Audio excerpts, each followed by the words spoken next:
Hello, everybody. Welcome to another episode of Orange Crushing It. My name is Frank Clark. I'm the CEO of the Mr. Orange. And with Orange Energy, we attract great people in our lives, people that are driven, people that understand that contribution is the way to make yourself successful, to have that zest for life, that adrenaline junkie kind of mentality. And I have a really good friend on the show today. His name is Rob Gill, and I met Rob back in January, kind of knew him indirectly a little while before then. But Rob is an experienced financial professional with over 21 years in the industry. He provides tons of value to his clients' financial lives, and he has a concise vision on many unfamiliar and overlooked issues that erode wealth. You know, wealth is an important thing to all of us, and Rob has as he says in his words, a mind-altering discovery session with no plant-based medicine even, I think. So, and his goal is to minimize things like lost opportunity costs, taxable events. He captures, assesses, and redeploys people to get them just right on the right track. Not only does he do this, he's the founding member of Epic Wealth Management and driving force behind the philosophy and direction of the company, which I know, because I've met Rob, is a fun energy, you know, because sometimes talking about finances can be a subject to some people, right? It's like that, I don't really want to admit that I'm not doing this, I'm not doing that. But I can tell you something, Rob makes it fun. And he's a community member. He serves on the foundation board at the Clara Mass Hospital. He's also self-funds scholarship programs at Marist High School in Bayonne. He's part of St. Peter's Prep, Xavier High School, LaSalle Academy in New York. I mean, this guy's constantly involved. He provides tuition assistance to disadvantaged students from Holy Cross Parish in Ramsden. He's a cool guy. He's got 3 kids. His wife, Janice, and he's just a really, really dear friend of mine. This is a guy, by the way, that when you see him in a room, okay, yeah, he's 6'1". But I can tell you something. He's the biggest energy in the room. Biggest energy in the room, most lovable guy. You're going to just want to walk up and hug this guy as soon as you meet him. Rob Gill, welcome to Orange Crushing It. Wow. Thank you for that intro, Frank. Thank you for inviting me onto this. I'm excited about it. You know, for all the people that are listening, long before I had the good fortune of connecting with you in January, I was a fan for at least 2 years or a year and a half. Cool. Well, I appreciate a fan of Mr. Orange. Yeah. Was it because I'm a Boston guy and, you know, Red Sox, Patriots, and all? Was that part of it, Rob? No, being a Jersey I'm a Steeler fan from New Jersey, so absolutely nothing to do with Boston. But I am a Celtic fan. Celtic fan. Well, we'll take 1/4 of the fan base, you know. We'll accept that. Thank you very much. So, Rob, again, as I said, you are just a great energy in the room, and you're in financial planning, right? You're in wealth management. And you said that you have a mind-altering process. Take us through how you got involved in financial, like wanting to help people financially. Yep. Because everybody finds their niche at some point in their life, and they go, you know what, this is what my passion is. This is what drives me. And wealth management, helping clients, you know, maximize returns on their investments. That's your shtick. That's your thing. That's your niche. That's your passion. How did you even get involved in that? So great question. Thank you. I grew up in Bayonne, New Jersey, middle class, 75,000 people. I'm sure you'll appreciate this, Frank. 75,000 people in a 3-mile city. We, you know, all knew each other's business. You were brought up in your house as well as in the neighborhood. And everything was highly competitive. You know, breaking a lot of stuff that I do today is a direct result of experiences that I took back then. And one of them is my dad, who was a police officer for 27 years. My mom was a domestic engineer. She stayed home, raised the family. My dad used to work 2 or 3 jobs. And if you opened up the top drawer in my parents' bedroom, it was filled with failed lottery tickets. Oh. And he thought that the lottery was going to save the day. And he thought that for 30, 40 years. And I just, you know, from a financial education standpoint, my parents just never were educated, you know, and I recall people around me and some of the people whose dads were police officers had nicer houses, nicer cars. I do remember noticing that. And my parents raised me with love. You know, I was raised by a wolf pack. I talked about that this morning. But, you know, they also bounced the tuition checks in high school, right? And I remember, you know, they would, around exam time in the high school, call your name to the cafeteria. And that meant everybody knew that the parents bounced the check. So, like, you know, you get made fun of, right? You know, your parents bounce the check, you know, that kind of stuff. So I remember that financial education was key to me. I never wanted to feel that level of lack of control. I never wanted to be in that position as I got older in life. Certainly don't want my kids to ever feel the way I felt, but still experience the love that I felt, right? So it led me down the path of where I got my first job on Wall Street, as you know, with the mighty Joe Hagan. You know, I started cold calling for a long time. I opened up 3,000 accounts over the phone while I worked for and with Joe from 1996 to 2003. And I trained people to do the same thing. So I trained about 9 others to do a combined 3,000. And during that time, I learned every single no possible, but I didn't understand financial planning. We were just opening new accounts for stocks. Wow. That's an incredible history to get, you know, all the way up to Wall Street here. And I know Joe. Joe's actually been on one of my podcasts. A tough guy, but yet probably one of the more sensitive guys you'd ever want to meet, and highly accomplished on Wall Street. Yep. Take me back to you mentioned that feeling of getting called out in school and the bounce checks, man. And Oof. I went to private school. It was small, and everybody knew everybody's business, right? Everybody knew you were in these certain clothes. Your parents roll up in a certain car. Right? Your jeans are ripped. Your sneakers are hand-me-downs. I was the oldest. So I didn't have. I had nothing but hand-me-downs. I was doing the hand-me-down. I was the oldest, so I lucked out from that standpoint. Yeah. But and you also mentioned the wolf pack. What's the wolf pack? So now my siblings and my parents, and now my dad's passed away for 13 years, but you know, while he was alive and I started to come into my own financial success, I would often share that I was raised by a pack of wolves, and for some reason they took it negatively. So if you have my sister on the phone right now, she'd be so pissed off. But I was the youngest of 4, you know what I mean? The youngest of 37 first cousins. You know, so there was all adults around me. I saw a lot of different things. And, you know, I always say that, listen, by the time I was born, my parents were like, you know, my oldest brother's 12 years older than me. They kind of checked out. So I would have like sugar pops and ice pops for dinner and just come and go, you know, any way I wanted to. And I remember when I would be playing basketball in the schoolyard and like the lights, remember the kid that had to go home when the street light came on? Yep. I was the kid that acted like I had to go home when the street light came on, but I didn't. You know what I mean? I was the kid that threw rocks at the street light. It could never come on. So, you know, I was brought up in a street environment, no doubt about it. I did find myself attracted to the crazier side of my neighborhood, right? Did some things that, you know, not proud of today, but, you know, was involved in a little bit more of a streety environment. I like to say we've come from the streets to the suites, you know? Yeah. Well, when you're the youngest of 4, right? I mean, there's a pecking order in a family. And really the only time that matters is within your family. Yeah. But, you know, being the oldest and you being the youngest, man, I remember my younger brother. First and foremost, there's no pictures of him. Like, do you even exist? Like, you're part of the family, right? Exactly.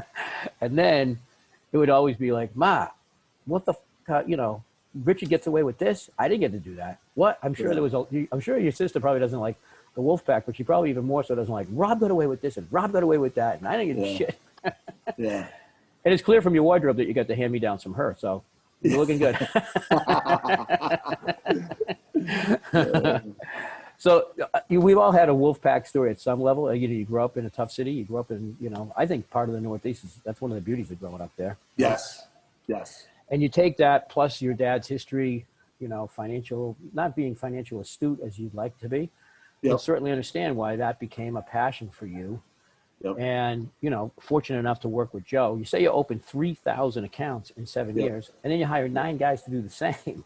Well, while I was doing it, I was training people to do it. You know what I mean? So they all didn't open 9,000, but they're collectively, because what I would do is I would be in the center of these 10 guys, and they would watch me present, and then they would start to just mimic, because I created a formula, right, on how to do that presentation. It was just, you know, it was a 7-minute cold call. So if you did this 40 times a day with brand new people, 3 of them or 2 of them are going to say yes. But in order to get 40 people on the phone, you had to make 400 dials, but you had to be in a peak state. So that was the formula. And then all the rest of it was language off of a presentation. And then it was all right, you ask for the order the first time, they say no. The second time, you hit them with the feel, felt, found. The third time, all right, listen, let's just get your big toe wet and start off with 100 shares. And we'll call it get to know you trade. And I had that down, and it created and that's when I was joking with Joe this weekend, because he didn't teach me that. He was more of the traditional model, that 7-call approach that he was talking about. Right. I was like, F this, I'm not doing 7 calls. There was drip calls, but let's see how many we can get done on our first call. So did you delete and distort what Joe was teaching you? Did you actually go down the I elevated it. You elevated I changed the game. I elevated it.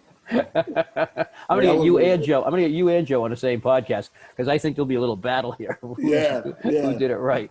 Yes. Hey, Rob, you mentioned getting into peak state. How important is that when you're, for any profession, but specifically what you're doing? Frank, it's the most important, because if you can't be in a peak state, you're not going to earn money, or you're not going to be the best performer that day. And you're not going to be able to elevate above your community or your, whatever pod you're working in, right? And you're not going to create leadership, because I believe in actionable leadership, right? It's hard for me to be trained by somebody unless they're doing it. That was my attraction to Sean Callaghy when it came to Tony Robbins coming out of my first UPW. I'm always, I am a phenomenal follower, great foot soldier, if the leader is actionable. And Joe Hagan was one of my leaders, right? Yeah.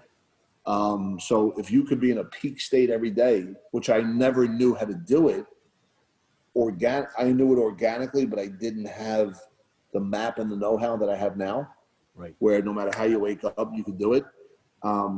That's been the magic and the gift of Tony specifically. And then the communication from Sean, being able to really kind of be in a conduit of information from that down from Tony to Sean to me. Right. And understanding pattern recognition. And I know you get that, and how to interrupt patterns. That's the key if you really want to explode on the scene. It is. And, for us that are involved in personal development and somewhat self-aware, and are take a lot of action item steps and are, accountable to our own actions. There are those that listen to the podcast here that are in that club. And then there's the other ones like my mother that goes, "You're doing another seminar? What's going on with you? Are you broken? You're a good guy. You don't need no more seminars." I say, "Ma, I got to get in on peak state."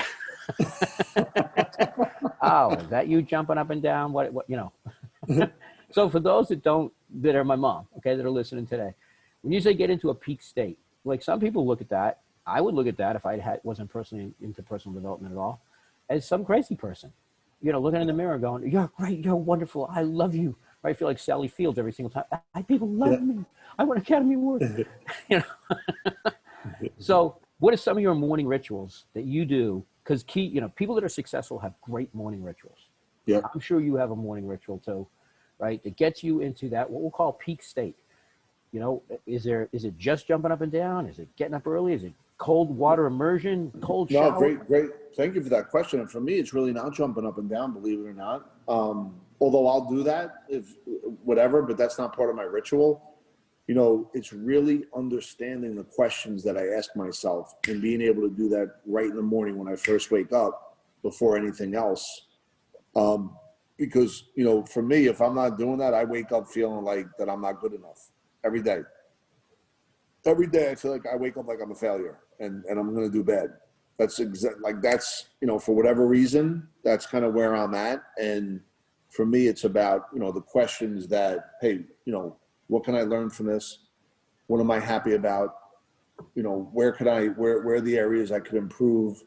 What can I do today to make me better for tomorrow? Like these kind of questions are important for me. And then I love priming when I'm in the shower. So the 3, 3, and 3, great gratitude, healing, and outcomes, right?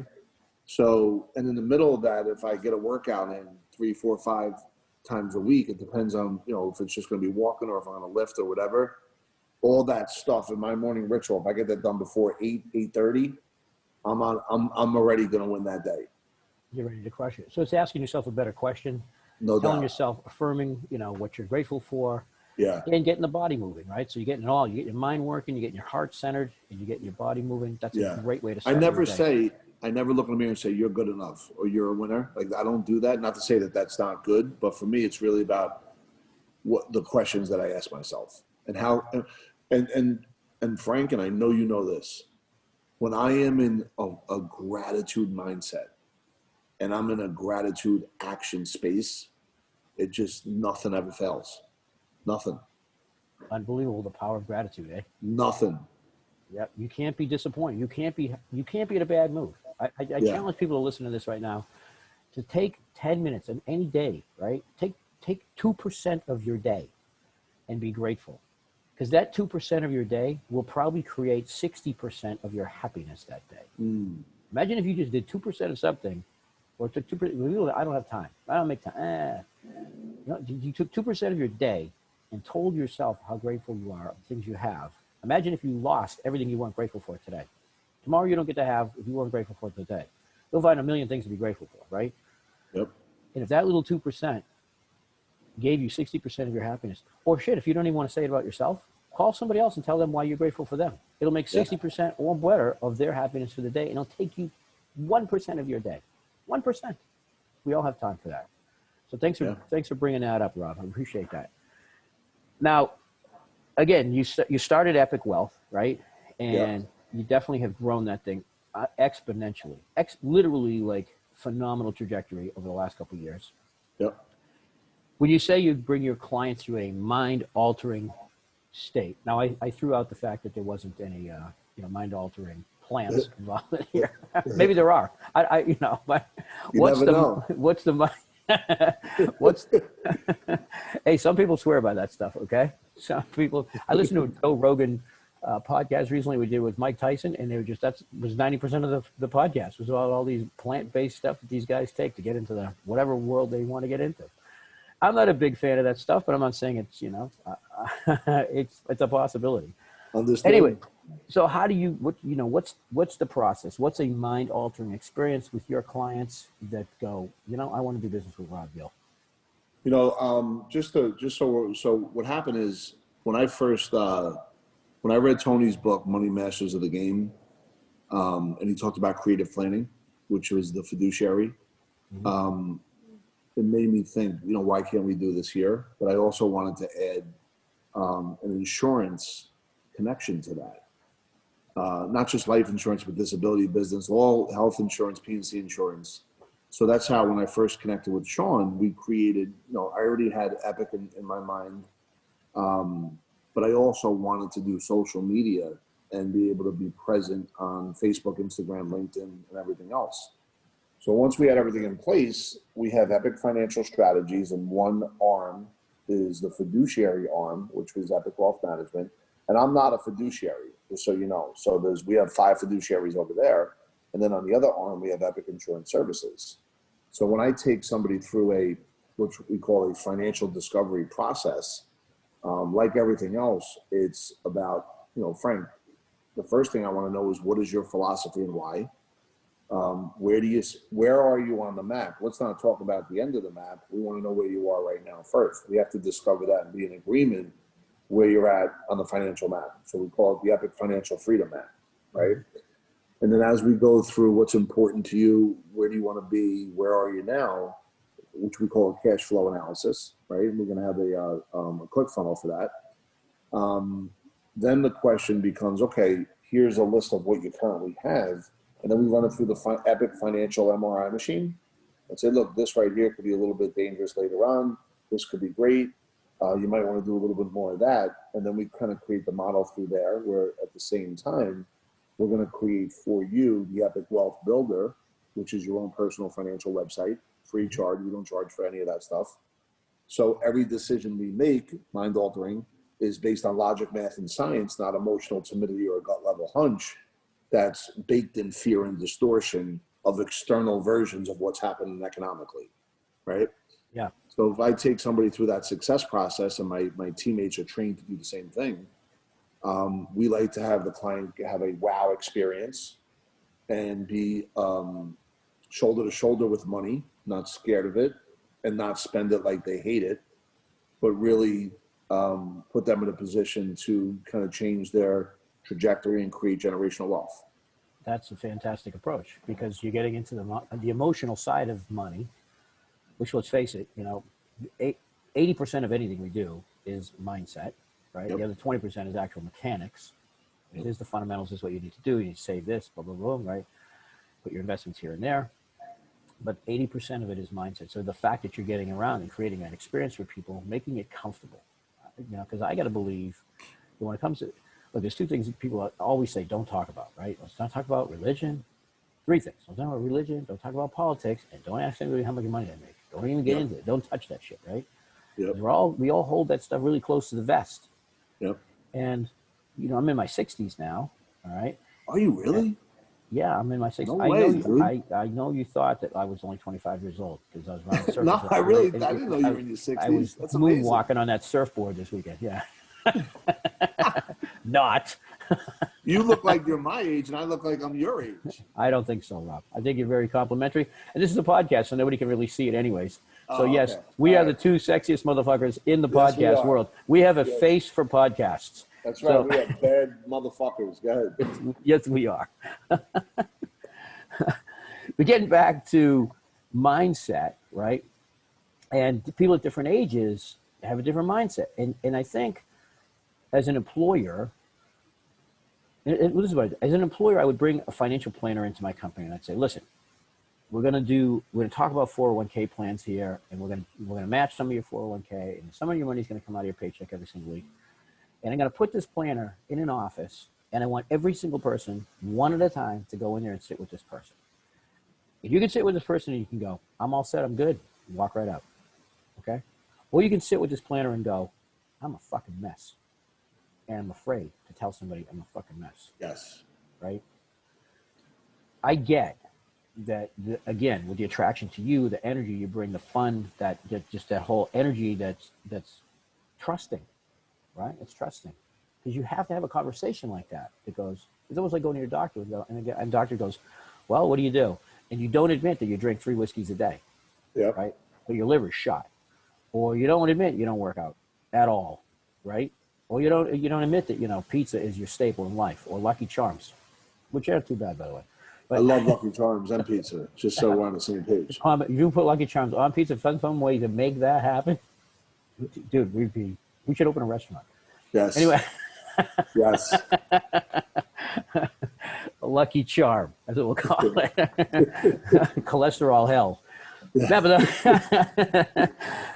But the point is, if you're not honest, you can't fix something, right? It's like what you said. You got to know where you're at. You got to know that starting point. You can't get to Chicago if you don't know where your starting point is, right? That's right. You're in Tampa, you're in New Jersey. I mean, it's a different starting point.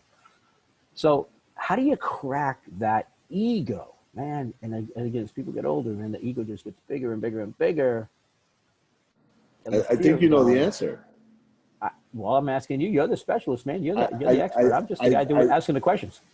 I think the answer lies in the formula. The answer lies in the formula. And for those who don't know what the formula is, can you give us a little brief? Sure. What the formula is all about? So for me, and Frank and I have connected on this since January. Right after I went to Tony Robbins, I was kind of back to my normal status quo clinging, because no one in my office when I went by myself, and I really wasn't able to take that information and bring it back here. I meet Sean Callaghy, who created a company recently called Unblinded.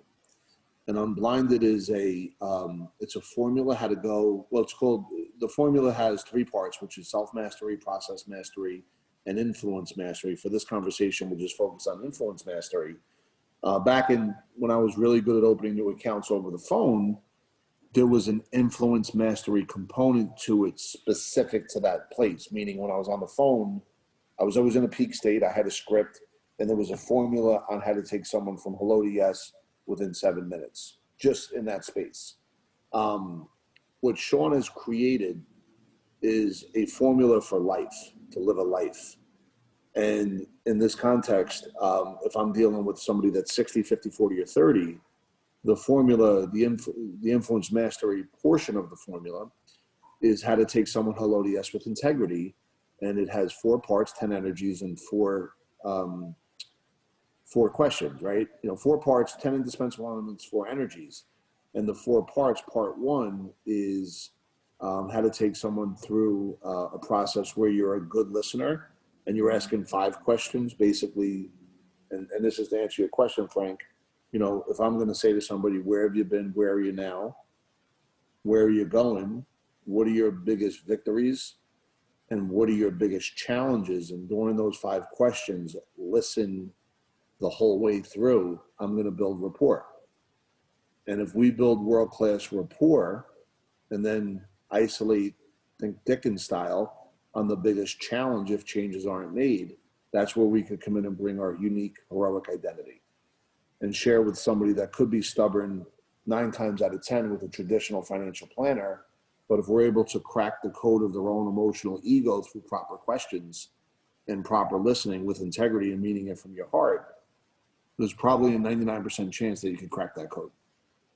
That's a great point, Rob, because listening, and what I heard you say, is listening means you give a shit. Like when you talk about level 5 listening, it's not just, hey, how you doing? You're Rob, I'm Frank. Good. Yeah. Well, let me get to the product. Hey, you're Rob from New Jersey, I'm Frank from Boston.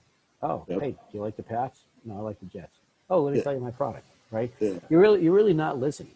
And I think that's the biggest distinction, because I've studied the formula as well. Yep. And I got to say, and this is one of the things that I think you're a genius at. Really, this is, again, why people trust you, right? People feel that energy of Rob Gill in the room, is that you are a level 5 listener at some levels, right? At some things, you pick up on the fact of what somebody says. Look, if somebody says, you're in a conversation with somebody and they go, oh yeah, my family defected here from the Ukraine back in the 30s, and then they get into, and my dad worked on a railroad, but there was prejudice against him. And then they get into, and oh, by the way, I have a 401k and it's worth about 300 grand. And you go, oh, 401k, 300 grand. Well, I know how we can move that money. You don't even give any relevance to what they said. And they brought it up for a reason. They want you to know. They want you to know about defecting from the Ukraine. They want you to know about working on a railroad. Okay? And they want you to know because that's their identity. And they start a conversation about identifying themselves by that. If you don't pay attention to that shit, man, you lost them. Right? They know it. And they know it. And they know it. People don't want to know how much you care until they really believe that you care in them, right? Exactly. So yep. You're very good at that. You're very good at that stuff. Thank you. So you have kids, you have a family. There's somebody that's listening right now that goes, I would love to do what Rob does, or maybe I'd love to do what Frank does, or maybe I'd love to do what my neighbor does, or maybe, that constant comparing based on where you're at. And that typically happens when your birthday ends in a 5 or a 0, right? Oh shit, I'm 40 now. Oh, I'm 50, 45, whatever it is, right? That magical birthday that we go, shit, I got to change my life, man. I got to do something. Yep. And a lot of times it just really takes a small incremental shift and a change. Okay. Right. So if anybody's listening right now and they're going, man, Rob Gill, man, he's got this multi-million-dollar financial planning business. He's got like over 100 sales meetings. He books like all the time. He's gone from, the small, he was working on Wall Street. Or maybe that's what I got to do. I got to get a job on Wall Street and I got to ask 3,000 to make 3,000 phone. Is that what I got to do? What is the 1 or 2 distinctions that, I don't care what age you're at, that you would say, just focus on these 1 or 2 things? There's a lot more to learn. If you don't have to tell people 2 things to do that could change and totally alter the course of their life, what would it be? Great question. Thank you for that. I think that one of the things I did very well and at the same time made mistakes in, and Frank, if you surround yourself with people that have done what you're looking to do, and those people are like at the highest level versus average, that's one distinction. You want to surround yourself with the highest levels of winners. And I don't mean winners like financially. I just mean winners in the space of what you're looking to do. It could lead to financial success. And you could by learning from them, it puts you in a different level of proximity and awareness. Now, there's times that I didn't surround myself with the best of the best. And I learned bad habits, right? So if you're going to surround yourself with the best of the best and model what they do, and maybe just add 1, 2, 3% to that, there's a really good chance that you'll achieve success. And in that space, it's important to be coachable. And you see how Sean interacts with me. And there's times that I don't like some of the things, you know what I mean? And then there's times that I love it, but being able to withstand and stay in that space is the key. Being coachable by the best and surrounding yourself with winners and achievers that have done what you're looking to do. They just got there before you. So they already have the ingredients and the playbook to do what you're looking to do. That's great advice. It's great advice because people that are already where you want to be, believe it or not, they love teaching. They love talking about what they've done. Yeah. If you just ask them, you surround themselves. So, for example, you and I are probably not going to be personal trainers if we open the Lucky Charm pizza restaurant, right? The people are not probably going to come to us for we'll teach nutritional advice. We'll teach them how to have a heart attack, though. We'll teach them how to, smiling while they're dying, I guess. Yeah. And that's not the road we want to go, by the way. No. So I don't want to profess that on any level. I'm not putting that energy out there, okay? Yes. Even though this past weekend we were all in New Jersey and we're eating 132 scoops of ice cream with Pop-Tarts. That is not the path that we're going on here, Rob. So surround yourself, great 2 points. Surround yourself with people that are where you want to be, can influence you, right? Yep. I mean, obviously, you always have an attitude of gratitude, and be coachable. Be coachable, man. Just like find somebody that's doing it better than you. And don't you find that people, this is my experience, and correct me if I'm wrong, or tell me what your experience is. Don't you find that people, when they reach a certain age or a certain point in their life, they go, I got this. I don't need any more help. You had teachers your whole life. If you're in a publicly traded company, you have a board of directors, you've had a boss, you've had parents, you've had, priests and nuns, and you had a nutritionist, and you have a doctor, and you have an insurance plan, a sales, financial planning guy, right? As a coach, you have all these coaches, and all of a sudden you just go, I got this. Yeah. And you stop doing it. Yeah. I'm always blown away by that. People think it's interesting. That's a great point, Frank. And I'll tell you this, that is without a doubt the case. What I did notice when COVID-19 first hit, everybody was receptive to everything. And now we're kind of falling back into what you just talked about. Why do you think that was? Do you think that when people are in a pandemic, that's when they start listening? Or yeah, I think it's the whole calamity bell thing. I think when, something is like, whether it was Sandy, Superstorm Sandy here in New Jersey, which kind of shut things down for 2 or 3 weeks, there was that sense of shoulder to shoulder. And I got the impression that right after 9/11 downtown on Wall Street, I was down there, same thing. This was different because it was longer and there was no end. And it was supposed to be 2 weeks. And next thing you know, it's like everything got canceled. And I think the shock to the system for the whole collective human, experience here, just in America, even around the world, that I think people definitely became better listeners really fast. Yeah, because we're 6 months into this thing now, right? Yeah. There is a shoulder to shoulder here and people know you're right. They're ready to learn. And it's a shame that people have to get down to a point where, this hardship.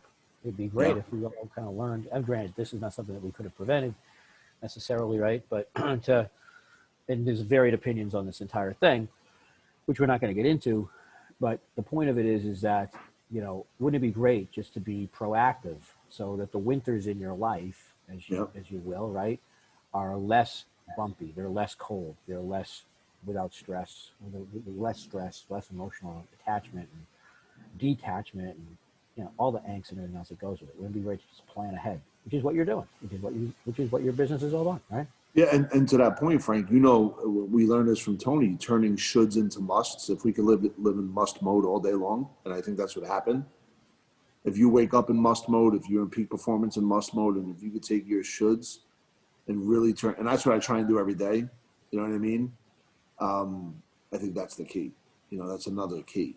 There's so many keys, but I think that's, how like if you're going to study for a test and you wait till the last minute, but you put the 10 hours in just to pass the test because it became a must when it was a should before that.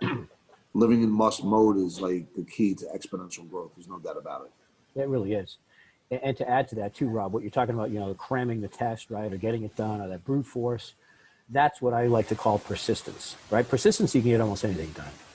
Keeping it, though, is about being consistent. Consistency keeps it, persistence gets it. Ooh. And especially in your line of work, right? People can be persistent. Okay, man, you got no money. We got to put a savings thing together. We got to put your kids through school. Man, you wanted that summer house, you wanted that vacation place. Okay, man, boom, let's go raise 100 grand, right? And people go, oh yeah, let's do that, man. I don't have 401k. Let's jam this and shit. Let's get it done. Yeah. And you go, okay, man, we got it going there, right? Now just keep it consistent. Now I only need put that $2,000 a month aside. Whatever, $100 aside. Put that 3 cents. Cut out the coffee. $5, right? It's like you're pushing the merry-go-round. You get the thing going. Remember those things in the playground, right? Those merry-go-rounds that had the colored pies, right? And you'd have one guy that would be the guy who has to push it while 6 of your friends are sitting on it, kicking you in the face. Yes. Right? You lazy motherfuckers, get off of it. Come on, push with me. He's always the biggest guy. He's always the biggest guy sitting on the thing too, right? Yeah. You push, right? Finally, you get the thing. I mean, your knees are scraped up. You're getting kicked in the head. You're falling down. You're getting hit with the metal bars that are on these things because back then we didn't give a shit about what safety was in a playground, right? And you get it going finally. To the point where you can just, if you can visualize this, you just moving your hand right on the bar, like you're pushing. Just the effort of your hand on the bar. It keeps going. That's consistent, right? The persistence was, you motherfuckers, when you go. Then if you keep it going, you're just going to be consistent. That's all it takes, man. It's all it takes, a little thing. And then you stop, and the thing comes to a crashing stop, and you got to start all over again, right? Yep. So it's learning that persistence and consistency, and that's what you do great. That's what you're great at. That's why customers keep coming back to you. That's why you're doing what you're doing, man. I applaud you for I appreciate that. Yeah, Thank you so much. Thank you. So, Rob, how do people get a hold of you? How can they be part of your wisdom? Yeah, you could email me at rgill, which is GILL, at epic, EPICWM, like WilliamMary.com, rgill at epicwm.com. And, anyone that, if you do send an email, just say, I heard you on Frank's, Mr. Orange's podcast, and we'll do a free evaluation, a free audit for you. That's awesome. Thank you for doing that. And you have a lot of social media too. So how can people dial into finding you on YouTube or, right? YouTube is Epic Financial Strategies. That's our page on YouTube, and we're also on Instagram and Facebook and LinkedIn. You have some cool videos out there, man. So thank you, man. Fun. They're short and simple, and then you get to see the beautiful man that is Rob Gill. Other than just letting to hear him on this podcast, Rob, thanks a ton for being on my show today. You are and embody orange energy. All right, we're gonna fix that wardrobe so you're wearing orange every time, but you got a little orange. I tried to wear orange, but this is red. You got well, it's coral. We're close enough. Here, you ready? I got an orange book. That's good. That's a good start. All right. It's called the Diet Cure, and I've never opened it. Well, we'll meet you at the Lucky Charm restaurant, brother, okay, for a slice. Yes. Thank you, We'll make sure there's plenty of orange moons or orange stars, whatever the color was in the Lucky Charm for orange. Anyhow, we are way getting off topic, and that's okay. Orange markers. Yeah, there we go. Anyways, Rob, thanks again, man. You are an inspiring guy. You are a driven guy. You are an adrenaline junkie, and you are a guy that understands contribution is the way to get to success. You, my friend, are an orange crushing it individual. Thank you for being here. Thank you, brother. Thank you for inviting me on the call. I appreciate it. Really appreciate it. All right, man. We'll see you. Bye-bye.